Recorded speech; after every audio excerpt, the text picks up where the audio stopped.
તો હવે આપણે પુરુષોત્તમ માસની પાવન કથા દિવ્ય પ્રસાદની કથા સાંભળીએ. રામનગરમાં રાજા ભૈરવ રાજ કરે. જેવું નામ તેવું કામ તે કરતો હતો. તે ક્રૂર અને ઘાતકી હતો.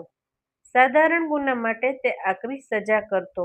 તેના દિલમાં જરા પણ રહેમ હતી નહીં. શિકાર તેનો મુખ્ય શોખ હતો.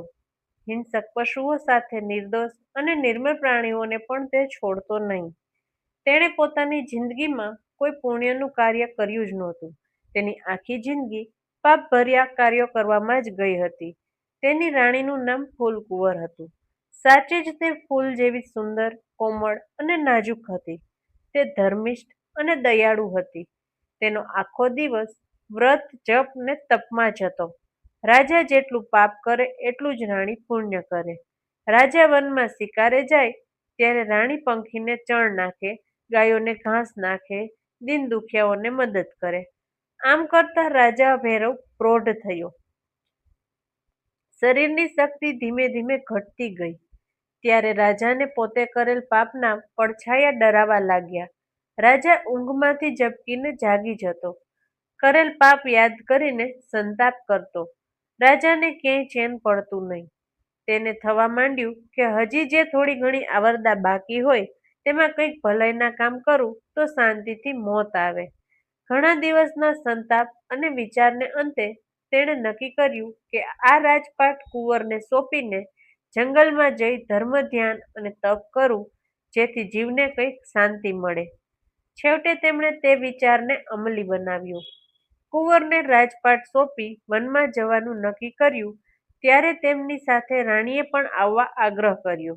જ્યાં પતિ ત્યાં હું, તેમ સતી નારીએ વિચાર્યું. બંને રાજમાંથી કંઈ પણ લીધા વગર ઉઘાડા પગે અને સામાન્ય વસ્ત્રો સાથે લઈ અને ચાલી નીકળ્યા. વનમાં પ્રવેશતા જ એક 4 હાથવાળો માણસ તેમની સામે મળ્યો. રાજાએ તેના 4 હાથ જોઈ તે કોઈ દેવ હશે તેમ માની તેના પગમાં પડ્યો. રાણીએ પણ રાજાનું અનુકરણ કર્યું. રાજા બોલ્યો, હે દેવ, હું મહાઘાતકી છું. પાપ કરતા પાછું વળીને જોયું નથી. પાપના પડછાયા મને ઝંપીને જીવવા દેતા નથી, માટે તમે મને બચાવો. ત્યારે 4 હાથવાળો બ્રાહ્મણ બોલ્યો, ભાઈ, હું કોઈ દેવ નથી, હું તો બ્રાહ્મણ છું. આગળ જતા મારા જેવા ઘણાય 4 હાથવાળા માનવો તમને જોવા મળશે. રાજાને લાગ્યું કે આમાં કંઈક ભેદ લાગે છે. તેથી રાજાએ બ્રાહ્મણને તે જણાવવા આગ્રહ કર્યો. ત્યારે બ્રાહ્મણ બોલ્યો, થોડા દિવસ પહેલાની આ વાત છે. હું આ રસ્તેથી પસાર થતો હતો ત્યારે સામે દેખાતા તળાવની પાળે મેં એક 4 હાથવાળા ગોવાળને બેઠેલ જોયો. પહેલા તો ડરી ગયો, પછી હિંમત કરીને એની પાસે ગયો અને એના આ 4 હાથ વિશે પૃચ્છા કરી. ત્યારે તે ગોવાળે જણાવ્યું કે હે ભૂદેવ, સામે આંબાની જે ઘટા દેખાય છે એની પાછળ કનકનો એક પહાડ છે. હું ત્યાં એકવાર ફરતો ફરતો ગયો. ત્યાં મેં મારા જેવા ગોવાળને જોયો. એને પણ આ 4 હાથ હતા. હું તેની આ જિજ્ઞાસાથી તાકી રહ્યો ત્યારે તે મારી પાસે આવીને મારા હાથ પકડીને મને કનકના પહાડ ઉપર લઈ ગયો. ત્યાં ભગવાન પુરુષોત્તમનું મંદિર હતું. આ મંદિરનો પ્રસાદ જે જમે એ 4 હાથવાળો થઈ જાય. મેં પ્રસાદ લીધો એટલે હું 4 હાથવાળો થયો. આ રીતે તે ગોવાળે મને તે મંદિરમાં લઈ પ્રસાદ જમાડ્યો. ત્યારથી મારા પણ 4 હાથ થવા પામ્યા હતા. આ સાંભળી રાજા આજીજી કરવા લાગ્યો. હે ભૂદેવ, મને પણ તે કનકના પહાડ ઉપર લઈ જાઓ, કદાચ ત્યાં મારા પાપનો ભાર હળવો થાય. બ્રાહ્મણ રાજા રાણીને લઈને આંબાની ઘટા આગળ આવ્યો, પણ રાજાને ત્યાં ક્યાંય કનકનો પહાડ દેખાયો નહીં. કનકનો પહાડ ન દેખાતા રાજા નિરાશ થયો. ત્યારે બ્રાહ્મણ બોલ્યો, રાજન, એ કનકના પહાડના દર્શન પુણ્યશાળીને જ થાય છે, ને જિંદગીમાં એકાદ પુણ્ય કાર્ય કર્યું હોય તો એ જરૂર પહાડ દેખાત. આ સાંભળી રાજા નિરાશ વદને બોલ્યો, તમારી વાત સાચી છે ભૂદેવ. મેં આખી જિંદગી નરિયા પાપ જ કર્યા છે. એ પાપ આ પુણ્યના અવસરે મારા આડા ઊભા છે. આ પાપ બળે એવો કોઈ રસ્તો તમારા ધ્યાનમાં હોય તો બતાવો.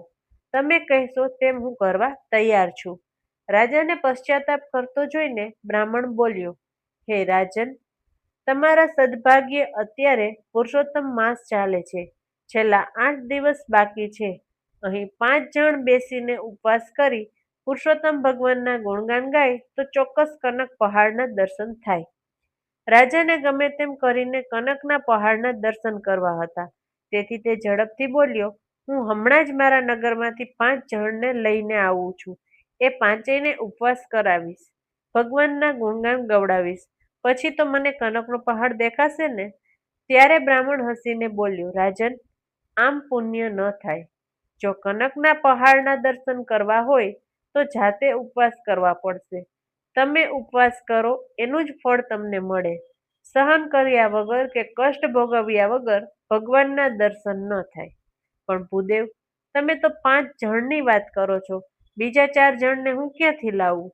બ્રાહ્મણ કહે, હે રાજન, તમે તમારા નગરમાં જાઓ અને મારા પ્રધાન અને નગર શેઠને બોલાવી લાવો.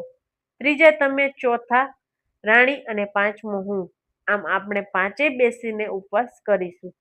પુરુષોત્તમ ભગવાનના ગુણગાન ગાઈશું.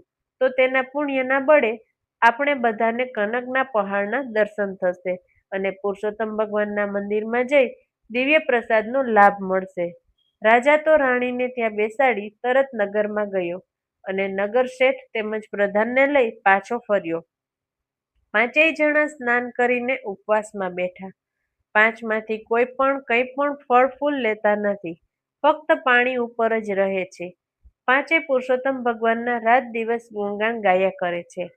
આમ કરતા કરતા 8 દિવસ વીતી ગયા. 9મા દિવસની સવારે કનકના પહાડના દર્શન થતાં જ રાજાની આંખમાંથી હસરાશ્રુ આવી ગયા. પાંચેયને આનંદનો પાર નથી. 8 દિવસના ઉપવાસના લીધે તેઓ લથડતા પગે પહાડ ઉપર ચડ્યા. શિખર ઉપર સ્વયં પુરુષોત્તમ ભગવાન ઊભા છે. પાંચેય ભગવાનના ચરણોમાં ઢળી પડ્યા. ભગવાને પાંચેયને પ્રસાદ આપ્યો. પ્રસાદ ખાતા જ બધા ચતુર્ભુજ થઈ ગયા.